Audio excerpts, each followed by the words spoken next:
Good afternoon, folks. Happy Thursday. Welcome to College Football Time with Avery Miguel. Avery, we had two games yesterday, two ball games. Old Dominion beat South Florida 24 to 10. And it was that second half. The second half was the difference maker. Oh, Go ahead. absolutely. South Florida was kind of in control, leading 10-7. The first half, they had everything well in hand. And like I said, they were playing in Orlando. So technically, that's, South Florida's backyard. They're over in Tampa.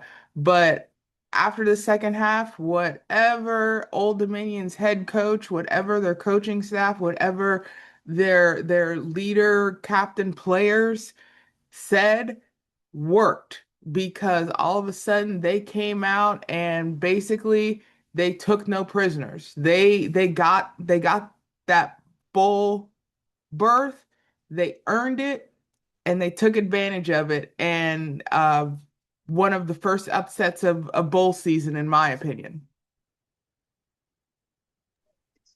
Yeah, I definitely didn't see that coming, but credit to Old Dominion. They stepped up at the right time in the second half. In the first half, South Florida had a momentum. They were dancing, they were cheering, but all that dancing and cheer went away in the second half. And congrats to Old Dominion for coming out victorious. And the other game, oh my God, I'm forgetting the name, but the other Louisiana game and had a, Delaware, yes. yeah, Delaware came out victorious. Louisiana had a chance to tie it at the end. They were right there at the end zone, but Delaware came out victorious. A lot of people they were bashing, I believe, they were mostly bashing at the quarterback positions, like because nowadays the bowl season, people don't want to play, and it's mostly the backups and stuff like that. But hey, like we said, we don't care, man. As long as they give us a good game, a good fight, we're fine. Absolutely. And so far, the first the this that was the third bowl. Oh no, this is probably about the fifth.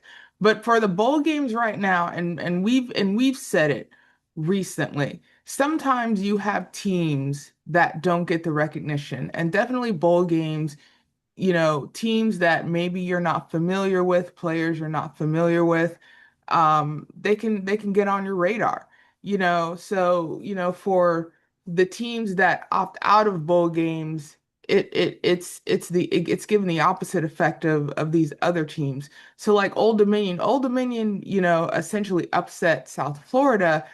Now their school is, is recognized. That people are going to be looking for their players. People are going to be seeing, well, what happened in Old Dominion that they took that. Same thing with Louisiana and Delaware. Smaller schools, they earned a bowl, but yet they played a very, very decent bowl game. It wasn't out of control like we've said we kind of don't like the blowout games.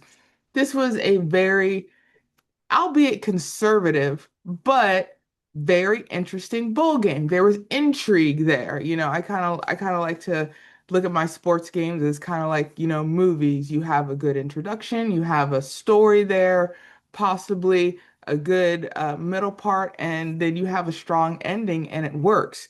And so far, the colleges that have been involved in bowl games have played some very good bowl games. The exception, Washington beating Boise State. I think they won by like 28 points. So, so far, I mean, it's been really good. I think with the inset of NIL and the transfer portal, now that they have made changes, we are seeing colleges, even if players want to be healthy for the draft, I think players now are taking the opportunity, you know what? I'm gonna play. I'm gonna get my name out there. We're gonna get our school out there. And I think now's the right time to do it, especially during bowl. And for those individuals that are playing early, especially before the holiday, I think more often than not, they're gonna get some recognition as well. I want to give a shout out to Jacksonville State beating Troy. The defense in the second half really changed the momentum of the game. They're now 2-1 in ball games, I believe. So the Gamecocks, I mean, especially that head coach, I mean, what he's done with this program has been sensational. But shout out for Jacksonville State on winning Veterans Bowl. I even like the title Veterans Bowl. Yeah. So I'm Avery. Okay, we have Miami versus Texas A&M. They're going to be playing very soon. Even though there's a few, I think one or two more bowl games before that one, but I want to go straight into the playoffs. Miami and Texas A&M. Who do you have for that one? Yeah, Miami is going to Texas A&M to try to continue what I think has been a really great season for Miami. The the really really difficult point is the fact that they're playing in Texas A&M. Texas A&M is known for their 12th man, like the Seattle Seahawks. So playing in that stadium is going to be tough for Miami. What Miami needs to do first, their defense. Their defense has been very strong. I think this is the time where that defense can shine against the Aggies. On the other side of the ball, their offense. Carson Beck needs to not make mistakes. Coach Cristobal, since his tenure, has not won a bowl game. Now, granted, this doesn't count in a bowl. This is more of a playoff game. But I think if Coach Cristobal already knows what is at stake, even though you don't want to look to the future, you just want to look to the team that you are currently playing, he needs to know that they do have a chance because right now you're looking at an Aggies team that is really on point, but their loss to Texas may have kind of shaken their faith a bit, but they're going to come out and they're going to come out strong real fast. And the fact that they are playing at home, they're going to take advantage of that all the way. So penalties could be an issue, that crowd being loud.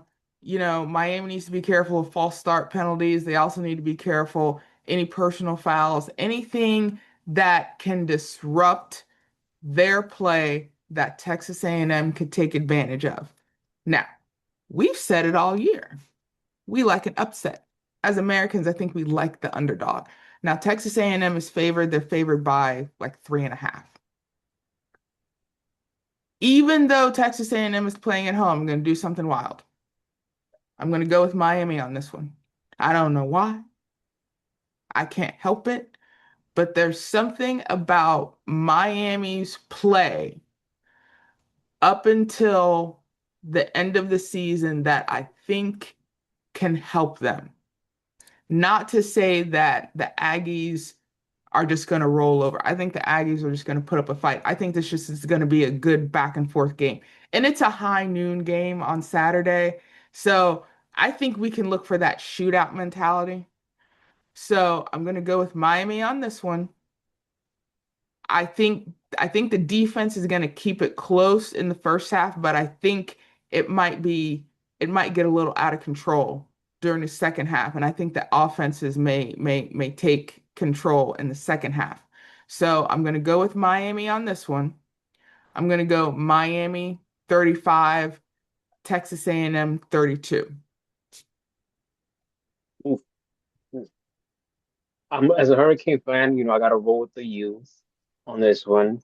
Yes, it's going to be on the road game. I think that in order for Miami to come out victorious, no turnovers, less penalties, because penalties has always been horrible on their side. And number three, defense got to dominate. If you do those three things, you'll come out fine. I feel that the losses, especially against SMU, really did something to Miami that reinforced them to play tougher. So I like the way they ended their season. And sometimes when it comes to a very good team, you have to go through one or two losses to really humble you, you know? And again, I'm not gonna compare this Miami team to other teams. I'm just I just want to give like not to compare, but it's just like it like gives us a reminder of teams that can succeed. They can go far, but they had to go through a loss in the season in order for them to keep their eyes on the prize. The 85 Bears, had they never lost to the Dolphins in the regular season, they probably would have not been as focused or as sharp as they would have gone all the way because they only lost one game that season. That loss against the Dolphins in the regular season, the 85 season, um, really showed them like what they had to focus on and, stay their course. Last year, Ohio State, when they lost to Michigan, they got so motivated. Even okay, the 2001 Hurricanes team, greatest college football team of all time. The year before, they should have been in the national title, but in their eyes, they got screwed up by the committee, the 2000 Hurricanes team. But if it wasn't for that, it would have been enough motivation for them to come in 2001 for them to go to that run. So there's certain situations that teams have to go through in order for them to get to the ultimate goal. I hope that happens for the Hurricanes, but again, it all starts with a very good team against Texas A&M, who's very versatile, and they shouldn't be taken lightly. And if you're gonna set the tone, do it from the beginning.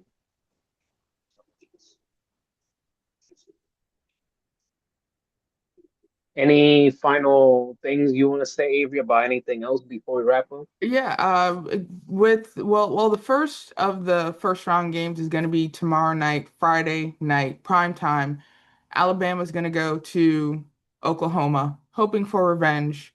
So that could be a good game. I am not going to predict that game, even though I think Oklahoma is the better team. I think Alabama's loss to Georgia in the SEC title, I think that kind of granted college football teams are human, but I think that humanized them a bit.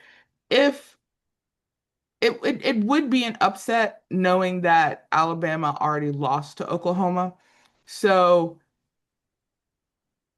but knowing the team they play afterwards can already be looked at as a game. So I'm not going to give a prediction on that one, but I think that game Friday night, because it's the first of the first round games, might kind of set the tone for the other games because then on Saturday afternoon you have Tulane and Ole Miss.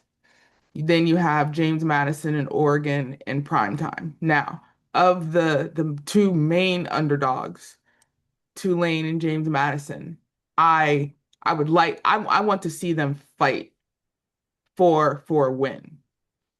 Um, James Madison is of the two that are grossly underdogs. Like they are like James Madison is like underdog by like 21 points. If in a weird way, if they can beat that spread, I'd be happy. You know, if the game doesn't get out of control, I think James Madison is now on the radar for other teams to look at, for, other contracts to look at. Tulane, I think, the team to put the best fight against Ole Miss. And like we said maybe a couple weeks ago, with the issues of Lane Kiffin going to LSU, isn't it interesting? His team, his former team, is Louisiana. Tulane are outside of Baton Rouge. So I would like Tulane to kind of take the fight to Ole Miss, even though with everything that's going on, I would really like Ole Miss to have this win for them. But of those two underdog teams that made it in, I look for Tulane to kind of have the more fight in them to see what they can do. But these first four games, Friday and Saturday, I think are going to set the tone because knowing the teams that are waiting, knowing the teams that are watching these four games, they're going to be taking notes, but also they're going to be college football fans. So I think these first round games, while some of them are like, well, they're not going to be interesting, don't count them out. Don't count them out. Now, on paper, we're probably already saying, one team might just get blown out astronomically, but we've said it for, a few years now. Do not count a team out. And considering how this college football season has been, I would not be surprised if we see something crazy. And I mean crazier than usual because it can happen.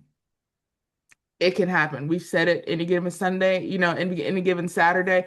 Now at this point, it's going to be any given Friday or Saturday. Because the best thing about college playoff now in year two with this 12-team format is you never know what you're going to see. And like I said, the way this college football season has gone, do not be surprised. I'm really looking forward. Oh, I thought for some reason I thought it was muted. Um, I'm really looking forward to see what Selenka brings to the table and James Madison. I'm really happy for those two programs, and I wish them nothing but the best in this first round. But yeah, it's officially here. Avery, Friday, Saturday, first round of the playoffs. I don't care what how negative people will think, but that's something that we got to keep an eye on. So hopefully these games turn out to be great and make the best team win. So guys, thank you for tuning in for college football time with Avery Miguel. Have fun Friday, Saturday, and we'll be back here on Monday. Have a good weekend, everyone. You be safe.